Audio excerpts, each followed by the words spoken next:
എന്താണ് van network കേട്ടിട്ടുണ്ടാവും. Wide area network.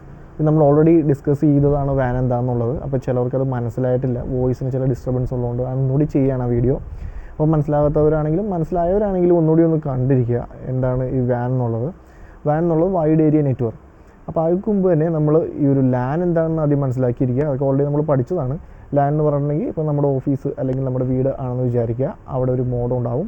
മോഡത്തിൽ നിന്ന് നമ്മളിങ്ങനെ ഡിവൈസുകൾ കണക്ട് ചെയ്തിട്ടുണ്ടാവും. അത് ലാൻ വഴിയായിരിക്കാം, വൈഫൈ വഴിയായിരിക്കാം. ഇപ്പോൾ ഇത് മൊബൈലാണ്, ഇതൊരു ലാപ്ടോപ്പാണ്, ഈ കാണുന്നതൊക്കെ കമ്പ്യൂട്ടറാണ് എന്ന് വിചാരിക്കാം. അപ്പോൾ ഈ ഒരു മോഡത്തിലൂടെ കണക്ട് ചെയ്യുമ്പോൾ നമ്മൾ നേരത്തെ പറഞ്ഞ തന്നെ ഇതിൻ്റെ DHCP റൺ ചെയ്ത് നമുക്ക് ഈ ഒരു കണക്റ്റഡ് ആയ ഡിവൈസുകളിലെല്ലാം ഒരു ലാൻ IP ലഭിക്കുന്നുണ്ട്. ഇപ്പോൾ ഫോർ എക്സാമ്പിൾ ഇതിൻ്റെ ഒരു ഗേറ്റ്വേ IP 192.168.1.1 ആണെങ്കിൽ ഇതിൻ്റെ 1.2, 1.3, 1.4, 1.5, 1.6 എന്ന് പറഞ്ഞിട്ട് ഈ ഒരു നെറ്റ്വർക്കിൽ വരുന്ന എല്ലാത്തിനും ഈ ഒരു മോഡം ആ ഒരു ലാൻ IP പ്രൊവൈഡ് ചെയ്യുകയും ഇതിനൊരു ലോക്കൽ ഏരിയ നെറ്റ്വർക്ക് എന്ന് പറയുകയും ചെയ്യും. ഈവൻ ഇനി മോഡം ഇല്ലാത്ത അല്ലെങ്കിൽ ഇൻ്റർനെറ്റ് നെറ്റ്വർക്ക് ഇല്ലാത്ത കണക്ഷൻ ആണെങ്കിൽ പോലും നമുക്കൊരു സ്വിച്ച് വഴി ഈ സിസ്റ്റങ്ങളെല്ലാം കണക്ട് ചെയ്തിട്ടുണ്ടെങ്കിൽ അവിടെയും കേബിൾ വലിച്ച് നമുക്ക് ഓരോ IP മാനുവലായിട്ടും സ്റ്റാറ്റിക്കായിട്ടും സെറ്റ് ചെയ്യാം. അതും നമ്മൾ പറഞ്ഞു സെറ്റ് ചെയ്തിട്ടും ആ ഒരു നെറ്റ്വർക്ക് ഉണ്ടാക്കിയെടുക്കാം. അപ്പോൾ ഈ ഇൻ്റർനെറ്റായിട്ട്, അതായത് ഇപ്പോൾ നമുക്ക് പുറത്തുള്ള നെറ്റ്വർക്കായിട്ട് കണക്ട് ചെയ്യണമെങ്കിൽ, അത് പുറത്തുള്ള ആൾക്കാരായിട്ട് കമ്മ്യൂണിക്കേറ്റ് ചെയ്യണമെങ്കിൽ, അതായത് നെറ്റ്വർക്കിന് പുറത്തുള്ള ലോക്കൽ ഏരിയ ലാൻ നെറ്റ്വർക്കിന് പുറത്തുള്ളവരായിട്ട് കണക്ട് ചെയ്യണമെങ്കിൽ തീർച്ചയായിട്ടും ആ ഒരു മോഡം വേണം. അപ്പോൾ ഈ ഒരു മോഡം ഇങ്ങനെ ലോക്കലി പ്രൊവൈഡ് ചെയ്ത് IP പ്രൊവൈഡ് ചെയ്യുന്നതിനെയാണ് ആ ഒരു ലോക്കൽ ഏരിയ നെറ്റ്വർക്ക് എന്ന് പറയുന്നത്. അപ്പോൾ ഇത് നമ്മുടെ വീട് അല്ലെങ്കിൽ ഓഫീസിൻ്റെ ഉള്ളിലുള്ള ഡിവൈസുകളും മോഡമാണ്. അപ്പോൾ ഇതാണ് ഒരു ലോക്കൽ ഏരിയ IP. ഓക്കെ, അപ്പോൾ ഈ ഒരു ലോക്കൽ ഏരിയ നെറ്റ്വർക്കിന് പുറമെ വൈഡ് ഏരിയ നെറ്റ്വർക്കിലോട്ട് വരുമ്പോൾ ഇതുപോലെ വീണ്ടും പല നെറ്റ്വർക്ക്, അതായത് ഇപ്പോൾ നമ്മൾ ഇപ്പോൾ നമ്മുടെ വീട് മാത്രമല്ല, ലോകത്ത് ഇതുപോലത്തെ പല വീടുകളുണ്ട്. അതായത് വേറൊരു നെറ്റ്വർക്ക് വരും, അവിടെയും ഒരു ലാൻ ഉണ്ടാവും. അതുപോലെ തന്നെ വേറൊരു നെറ്റ്വർക്ക് വരും, അവിടെയും ഒരു ലാൻ ഉണ്ടാവും. അപ്പോൾ എല്ലാം ഈ മോഡലുള്ള ഓരോ വീടുകളിലും ഓരോ ലാനാണുള്ളത്. അപ്പോൾ എല്ലായിടത്തും ഇത്രയും നെറ്റ്വർക്കുകൾ വരുമ്പോൾ അവിടുത്തെ ഡിവൈസുകൾ, അതായത് ഇപ്പോൾ ഒരു ലോക്കൽ ഏരിയ നെറ്റ്വർക്കിൽ വരുന്ന ഡിവൈസുകൾക്കെല്ലാം ഈ ഒരു മോഡം IP കൊടുക്കുന്നുണ്ട്. എന്നാൽ മോഡത്തിന് ആരും IP കൊടുക്കും? ഓൾറെഡി ഒരു ഗേറ്റ്വേ IP ഉണ്ടാവും. പക്ഷേ സർവീസ് പ്രൊവൈഡർ, അതായത് ഇൻ്റർനെറ്റ് പ്രൊവൈഡ് ചെയ്യുന്ന സർവീസ് പ്രൊവൈഡർ ഉണ്ടാവും, ISP. ഈ ISP ഇൻ്റർനെറ്റ് പ്രൊവൈഡ് ചെയ്യുന്ന ഈ സർവീസ് പ്രൊവൈഡർ ഈ നെറ്റ്വർക്കുകളിലെല്ലാം, അതായത് അവർ മോഡം വെച്ചിരിക്കുന്ന എല്ലായിടത്തും ഓരോ IP പ്രൊവൈഡ് ചെയ്യും. അതിനെയാണ് വാൻ IP എന്ന് പറയുന്നത്. ഫോർ എക്സാമ്പിൾ ഈ ഒരു ലോക്കൽ ഏരിയ നെറ്റ്വർക്കിന് മുഴുവൻ ഒരു വാൻ IP ഉണ്ടാവും. അത് ഈ ഒരു മോഡലിലായിരിക്കും ഒരു വാൻ IP പറയുന്നത്. മൈ വാൻ IP അഡ്രസ്സ് എന്ന് പറഞ്ഞാൽ നമ്മൾ നെറ്റിലടിച്ചാൽ തന്നെ നമുക്കിത് കിട്ടും. ഈ ഒരു അഡ്രസ്സ് ആയിരിക്കും. അപ്പോൾ ഇതിൽ കണക്ട് ചെയ്തിരിക്കുന്ന എല്ലാ ഡിവൈസുകൾക്കും ഈ ഒരു വാൻ IP ആയിരിക്കും. ഈ ഒരു മോഡത്തിന് വന്നേക്കുന്നത്, ഈ ഒരു മോഡത്തിന് ഈ ഒരു ISP, അതായത് സർവീസ് പ്രൊവൈഡർ കൊടുക്കുന്ന ഒരു IP ആണ് ഈ ഒരു വാൻ IP. അപ്പോൾ ഈ വാൻ IP ഈ ഒരു മോഡത്തിന് വരികയും ഈ കണക്ട് ചെയ്ത ഡിവൈസുകളിലൊക്കെ നമ്മൾ സെർച്ച് ചെയ്താൽ നമ്മുടെ വാൻ IP കാണിക്കുന്നത് ഈ ഒരു IP ആയിരിക്കും. അപ്പോൾ ലോക്കൽ ഏരിയ നെറ്റ്വർക്കിൽ IP എന്ന് പറഞ്ഞാൽ ലോക്കൽ ഏരിയ നെറ്റ്വർക്കിൽ IP ഓരോ ഡിവൈസുകൾക്കും ഡിഫറൻ്റ് ആയിരിക്കും.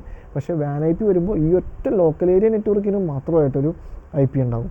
അപ്പോൾ ഇതിനൊരു വാൻ IP ഉണ്ടാവും. അതുപോലെ അടുത്ത വീട്ടിൽ പോകുമ്പോൾ അവിടെ ഒരു വാൻ IP ഉണ്ടാവും. അപ്പോൾ നമ്മളതാണ് ഇപ്പോൾ ഏതെങ്കിലും ഒരു വീട്ടിൽ ഇപ്പോൾ ഈ ഒരു ഡിവൈസിൽ നിന്നിട്ടൊരാൾ എന്തെങ്കിലും ഒരു സസ്പീഷ്യസ് ആക്ടിവിറ്റി ചെയ്യുകയാണെങ്കിൽ, അയാളെ ട്രേസ് ചെയ്യണമെങ്കിൽ നേരെ ISP സൈഡിൽ നിന്ന് ചെക്ക് ചെയ്യുമ്പോൾ നേരെ കിട്ടുന്നത് അവരുടെ വാൻ IP ആയിരിക്കും. വാൻ IP കിട്ടിയാൽ നേരെ ഏത് റൗട്ടർ, അതായത് ഏത് ലോക്കൽ ഏരിയ നെറ്റ്വർക്കിലെ റൗട്ടറിനാണ് ഈ വാൻ IP ISP കൊടുത്തേക്കണതെന്ന് അവർക്ക് സിമ്പിളായിട്ട് ഇപ്പോൾ തന്നെ ട്രേസ് ചെയ്യാൻ പറ്റും. എന്നിട്ട് അവിടെ നിന്ന് ഓട്ടോമാറ്റിക്കലി ഈ ഏത് ഡിവൈസിലാണോ ഇത് കണ്ടത്, അപ്പോൾ അതിനെ നമുക്ക് ഏത് ഡിവൈസിലാണെന്നുള്ളതും ട്രേസ് ചെയ്തെടുക്കാനായിട്ട് സാധിക്കും. അപ്പോൾ ലോക്കൽ ഏരിയ നെറ്റ്വർക്ക് IP, അതായത് ലാൻ IP എന്ന് പറയുന്നത്, അത് ഈ ഓരോ അഡ്രസ്സിനും ഓരോ IPs ഉണ്ടാവും. അത് കൊടുക്കുന്നത് മോഡമായിരിക്കും. എന്നാൽ വാൻ IP കൊടുക്കുന്നത് ISP ആണ് വാൻ IP കൊടുക്കുന്നത്. അത് ഓരോ ലോക്കൽ ഏരിയ നെറ്റ്വർക്കിനായിരിക്കും കൊടുക്കുന്നത്. ഒരു ലോക്കൽ ഏരിയ നെറ്റ്വർക്കിന് ഒരു വാൻ IP ആയിരിക്കും ഉണ്ടാകുന്നത്. ഈ ഡിവൈസുകൾക്കെല്ലാം ഒറ്റ വാൻ IP ആയിരിക്കും ഉണ്ടാകുന്നത്. അതുപോലെ അടുത്ത ലോക്കൽ ഏരിയ നെറ്റ്വർക്കിന് അടുത്തൊരു വാൻ IP, അതും ഒറ്റ വാൻ IP ആയിരിക്കും. അങ്ങനെ ഓരോ നെറ്റ്വർക്ക് ലോകത്തിനെ മൊത്തം എടുക്കുകയാണെങ്കിൽ എല്ലാ ലാനും ഇതിനും ഡിഫറെൻറ്റ് ഓരോ ലോക്കൽ ഏരിയ നെറ്റ്വർക്കിനും ഓരോ വാൻ IP കൊണ്ട് ഡിഫറൻഷിയേറ്റ് ചെയ്തിട്ടുണ്ടാവും. ഓരോന്നിനും ഡിഫറൻ്റ് ആയിരിക്കും ഓരോ ലോക്കൽ ഏരിയ നെറ്റ്വർക്കിനും. അപ്പോൾ ഇതൊക്കെ ഇഷ്യൂ ചെയ്യുന്നത് ഈ സർവീസ് പ്രൊവൈഡറാണ് ഇഷ്യൂ ചെയ്യുന്നത്. ഒരു വാൻ IP ലോകത്തിൽ ഒരു നെറ്റ്വർക്കിന്, ഒരു ലോക്കൽ ഏരിയ നെറ്റ്വർക്കിൽ ഒരു വാൻ IP വന്നാൽ ആ വാൻ IP ആ ഒരു ലോക്കൽ ഏരിയ നെറ്റ്വർക്കിൽ മാത്രമേ ഉണ്ടാവുള്ളൂ, ലോകത്ത് എവിടെയാണെങ്കിലും. അതുപോലെ അടുത്തൊരു വാൻ IP അവിടെ മാത്രമേ ഉണ്ടാവുകയുള്ളൂ. അപ്പോൾ അതാണ് ഒരു വാൻ IPയും ലാൻ IPയും തമ്മിലുള്ള ഡിഫറൻസ്. ഇതിനെയാണ് വാൻ IP എന്ന് പറയുന്നത്, വൈഡ് ഏരിയ നെറ്റ്വർക്ക് IP. അതായത് സർവീസ് പ്രൊവൈഡർ പ്രൊവൈഡ് ചെയ്യുന്ന വൈഡ് ഏരിയ നെറ്റ്വർക്ക് IP എന്ന് പറയുന്ന വാൻ IP അതാണ്. അപ്പോൾ അത് മനസ്സിലാക്കിയിരിക്കുക. വാൻ IP വളരെ ഇമ്പോർട്ടൻ്റ് ഉള്ള കാര്യമാണ്. അതായത് വാൻ IP ഒരു IP മാത്രമേ ഉണ്ടാവുകയുള്ളൂ. ഒരു ലോക്കൽ ഏരിയ നെറ്റ്വർക്കിൽ അതിന് ഒരു വാൻ IP മാത്രമേ ഉണ്ടാവുള്ളൂ. അത് ഈ മോഡത്തിന് പ്രൊവൈഡ് ചെയ്യുന്നത് ISP ആണ്. അപ്പോൾ ഈ ഓരോ ലോക്കൽ ഏരിയ നെറ്റ്വർക്കിനും ഓരോ വാൻ IP ഉണ്ടാവും. ആ വാൻ ഐ പി ഓരോ മോഡത്തിന് പ്രൊവൈഡ് ചെയ്തിട്ടുണ്ടാവും. പിന്നെ ലോക്കൽ ഏരിയ അതുപോലെ തന്നെ അത് വാൻ ഐ പി. ഇനി ലാൻ ഐ പി എന്ന് പറയുമ്പോൾ അത് ലോക്കൽ ഏരിയ നെറ്റ്വർക്കിൽ ഈ ഒരു മോഡം പ്രൊവൈഡ് ചെയ്യുന്ന ഐ പി, അല്ലെങ്കിൽ നമ്മൾ സ്റ്റാറ്റിക്കായിട്ട് ഡിവൈസുകൾക്ക് സെറ്റ് ചെയ്യുന്ന ഐ പി ആണ് local area network I P. Van I P എന്ന് പറയുന്നത് അതാണ് ഈ ലോക്കൽ ഏരിയ നെറ്റ്വർക്കുകൾക്കെല്ലാം ISP പ്രൊവൈഡ് ചെയ്യുന്ന ഐ പി. അത് ഒരു ലോക്കൽ ഏരിയ നെറ്റ്വർക്കിന് ഒന്നേ ഉണ്ടാകുകയുള്ളൂ. ഇതാണ് വാൻ ഐ പിയും ലാൻ ഐ പിയും തമ്മിലുള്ള ഡിഫറൻസ്. ഇതിനെയാണ് ഈ ഒരു സർവീസ് പ്രൊവൈഡർ കൊടുക്കുന്ന ലോക്കൽ ഏരിയ നെറ്റ്വർക്കിന് കംപ്ലീറ്റ് ആയിട്ട് ഓരോ ലോക്കൽ ഏരിയ നെറ്റ്വർക്കിനും ISP കൊടുക്കുന്ന ഐ പി ആണ് van I P, wide area network I P എന്ന് പറയുന്നത്. ഇതിനെയാണ് ആ ഒരു വൈഡ് ഏരിയ നെറ്റ്വർക്ക് എന്ന് പറയുന്നത്. അതായത് ഈ ഒരു ലോക്കൽ ഏരിയ നെറ്റ്വർക്ക് ഉൾപ്പെടുന്ന ലോകത്തെല്ലായിടത്തുള്ള ആ ഒരു ലോക്കൽ ഏരിയ നെറ്റ്വർക്ക് ഉൾപ്പെടുന്ന ഒന്നാണ് ഒരു വാൻ നെറ്റ്വർക്ക്, അതായത് വൈഡ് ഏരിയ നെറ്റ്വർക്ക് എന്ന് പറയുന്നത്.